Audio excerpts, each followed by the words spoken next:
தக்காளி குருமா இட்லி, தோசை, சப்பாத்தி, சாதம் எல்லாத்துக்குமே சாப்பிட்லாம். இன்ஸ்டண்ட்டாக சீக்கிரம் செய்கிறது, நல்லா டேஸ்ட்டாக இருக்குது. இந்த தக்காளி குருமா 10 மினிட்ஸில் செய்ய போகிறது. இது சாப்பாட்டுக்கு, இட்லிக்கு, தோசைக்கு, சப்பாத்திக்கு எல்லாத்துக்குமே யூஸ் பண்ணலாம்.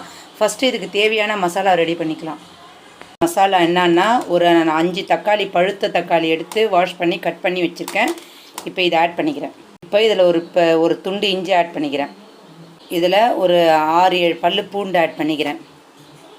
அப்புறம் ஒரு 3 பெத்த தேங்காய் ஆட் பண்ணிக்கிறேன்.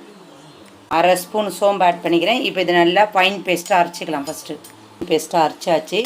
இப்போ இதை நம்ம குக்கரில் தாளிப்பு ரெடி பண்ணிக்கலாம். அதுக்கு ஒரு 2 வெங்காயம் கட் பண்ணி வச்சாச்சு, 2 பச்சை மிளகா, கருவேப்பிலை ஆட் பண்ணி வச்சாச்சு. எங்கிட்ட கொத்தமல்லி இல்லை, இருக்கிறத வச்சு இப்போ செய்ய தக்காளி குருமா ரெடி பண்ண போகிறோம். அது குக்கர் வச்சாச்சு. ஆயில் ஊற்றிக்கிறேன். நான் பட்டை, லவங்கம், சீரகம் இதெல்லாம் ஆட் பண்ணிக்கிறேன்.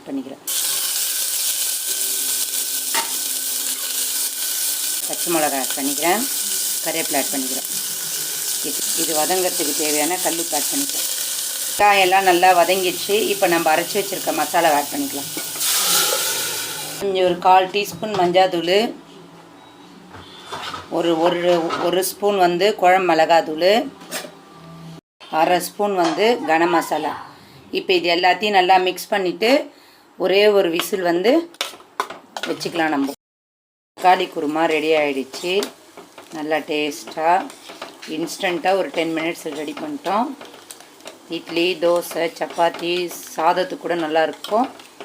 எப்படி சாப்பிட்டாலுமே நல்லா டேஸ்ட்டாக இருக்கும்.